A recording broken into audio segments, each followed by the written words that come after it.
Future साफ नहीं है, आगे साफ नहीं है, तो हाँ डर तो है मन में यही है। अभी और कंट्री भी हैं जाने को, जैसे ऑस्ट्रेलिया, अमेरिका। तो मुझे लगता है दूसरे कंट्रियों में ट्राई करना चाहिए। रिलेटिव्स फ्रेंड वगैरह ज़्यादा कनाडा ही है। कनाडा और भारत के रिश्तों को लेकर जिस तरह का माहौल बना हुआ है, जो स्टूडेंट हैं वो वहाँ जाना चाहते हैं, वो क्या सोचते हैं, हम बात करते हैं उनसे। सर, जिस तरह का माहौल बना हुआ है कनाडा और हमारे देश के बीच, किस तरह की स्टेटमेंट आ रही है, जो स्टूडेंट है वहाँ जाना चाहता है, क्या मन में पहला ख्याल आता है? पहले तो सर डर तो लगता ही है कि वीज़ा कैंसिल ना कर दें, जैसे कनाडा अब इंडिया ने तो कह दिया है कि हम कनाडा से नहीं वीज़ा लेंगे, तो अब कनाडा भी ना बंद कर दे। बच्चों की उम्मीदें होती हैं कि हम जाना चाहते हैं कि एक अच्छा फ्यूचर मिले हम, तो इसलिए डर तो है मन में कि बंद ना हो जाए और हम आगे क्या करेंगे, क्या प्लानिंग होगी हमारी, तो डर तो लग रहा है सर। और बस किस तरह के सवाल खड़े होते हैं मन में जब आप यहाँ पे जाते हो और वीज़ा अप्लाई करने के लिए ऑफिस जाओगे, अभी स्टडी कर रहे हो आप, सबसे पहले मन में ख्याल क्या आता है और मम्मी पापा किस तरह के सवाल खड़े करते हैं? मम्मी पापा तो नहीं इतना कहते हैं कि हाँ जैसे फ्यूचर्स को तो चाहते हैं कि बच्चा हमारा वहाँ सेफ रहे, तो अब मन में ऐसे है कि जैसे इन्फॉर्मेशन भी गलत चल रही है, कोई कह रहा है कि हाँ वीज़े बंद हो जाएंगे, ये हो जाएगा, तो डर तो लग रहा है कि अब फ्यूचर क्या होगा हमारा, कि हम जाएंगे भी या नहीं जाएंगे और यहीं रह जाएंगे, तो आगे भी कुछ प्लान, जैसे कहते हैं ना कि फ्यूचर साफ नहीं है, आगे साफ नहीं है, तो हाँ डर तो है मन में यही है। अभी और कंट्री भी हैं जाने को, जैसे ऑस्ट्रेलिया, अमेरिका। तो मुझे लगता है दूसरे कंट्रियों में ट्राई करना चाहिए। आपका कोई रिश्तेदार है वहाँ कनाडा में, आप कहाँ जाने के लिए सोच रहे हो? सभी स्टूडेंट यही सोच रहे हैं, भी वहाँ हमारे रिलेटिव्स हैं तभी वहीं जाएं। ज़्यादातर कनाडा ही में ही जा रहे हैं, तो हम कनाडा फर्स्ट प्रायोरिटी क्यों? क्योंकि ज़्यादातर पंजाबी वहीं रहते हैं, इसीलिए। सर जी, मन में किस तरह के ख्याल आते हैं जब से आप न्यूज़पेपर में खबर पढ़ रहे हो, खबरें सुन रहे हो, किस तरह का मन में ख्याल आता है जब इस तरह के रिश्ते बनते जा रहे हैं कनाडा और भारत के? ख्याल तो सर यही आता है कि इस जो अभी हो रहा है वो उसके साथ हम अपने सपने को वो साकार नहीं कर पाएंगे, और जो हमारे वो वहाँ पर रिश्तेदार जो वो भी रहते हैं, उनके लिए भी एक मतलब हम आने जाने का रास्ता बंद होता जा रहा है, तो इसलिए हम अपने सपने को और अपने जो वहाँ रहते हैं उनको हम मिलने पाने की नहीं कर पाए। लगता दो चिट्ठी का माहौल बनता नजर आ रहा है। सर डर लगता है अभी वीज़ा रिफ्यूज़ ना हो जाए। बहुत सारी भी वो होती है, मन में भी जाएंगे वहाँ पे भी सर्वाइव करेंगे सर, वो दिक्कत आती है सर। स्टूडेंट की प्योरिटी कनाडा में क्यों है? सबसे ज़्यादा जब स्टूडेंट से बात करूँ, सबसे प्योरिटी कि मैंने कनाडा ही जाना है, बाद में भी सोचते हैं कि मैंने ऑस्ट्रेलिया जाना है, फर्स्ट प्योरिटी कनाडा क्यों? सर पंजाबी ज़्यादा है उत्थे सर, उत्थे सर्वाइव करना ਆਪਾਂ ਨੂੰ ਸੌਖਾ ਹੈ, इस करके भी ज़्यादा लोग कनाडा जाते हैं। बाकी रिलेटिव्स फ्रेंड वगैरह ज़्यादा कनाडा ही है। और कोई इतनी बड़ी बात भी नहीं है, अगर बंद कर देंगे तो और कंट्रीज हैं अवेलेबल। तो फर्स्ट प्रायोरिटी कनाडा ही क्यों? स्टूडेंट की जब भी मैं स्टूडेंट से बात करता हूँ कि सबसे पहले वो कहते हैं कि अगर जाना है तो कनाडा, अदर कंट्री बाद में। नहीं, अदर कंट्री की बात तो ये है, कनाडा में रिलेटिव्स हैं, फ्रेंड्स हैं और सब फैमिली मेम्बर्स गए हुए हैं।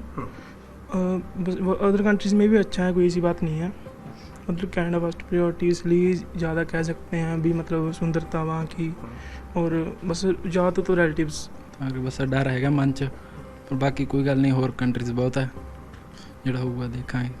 बिल्कुल, ये स्टूडेंट हैं, अलग अलग इनके पॉइंट ऑफ व्यू हैं। ये कह रहे हैं कि कुछ लोग जाना चाहते हैं, कुछ लोग अपने अपने व्यू दे रहे हैं, लेकिन कहीं ना कहीं ज़्यादातर स्टूडेंट हैं वो दो चित्ती में नज़र आ रहे हैं, क्योंकि जिस तरह के रिश्ते इंडिया और कनाडा के नज़र आ रहे हैं, अलग अलग स्टेटमेंट नज़र आ रही है, और कहीं ना कहीं जो स्टूडेंट है जो वहाँ जाना चाहते हैं, वहाँ पढ़ना चाहते हैं, कहीं ना कहीं डबल माइंड नज़र आ रहे हैं। वहाँ के प्रधानमंत्री ने एक बयान दिया है, फिर यहाँ से काफ़ी बयान दिए गए हैं, जिसकी वजह से विद्यार्थी हैं और जो हमारे उनके पेरेंट्स हैं उन पे असर पड़ता है।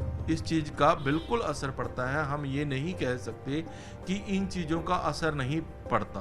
किस तरह के सवाल करते हैं खासतौर पर बच्चे के, सर हम वहाँ जाएं ना जाएं, माता पिता किस तरह के सवाल करते हैं? हाँ जी, जैसे मैंने आपको बताया सर, माता पिता और बच्चे सबसे पहले तो ये सवाल ऑलरेडी कर रहे थे तकरीबन 1 साल से कि अगर काम नहीं है तो हम सरवाइव कैसे करेंगे और जॉब्स की कमी है, और उनका हम यही जवाब देते थे कि ये जो रिजेशन है या जॉब्स की कमी है या जॉब्स का ज़्यादा होना कम होना है, वो एक टेम्परेरी फेज होता है।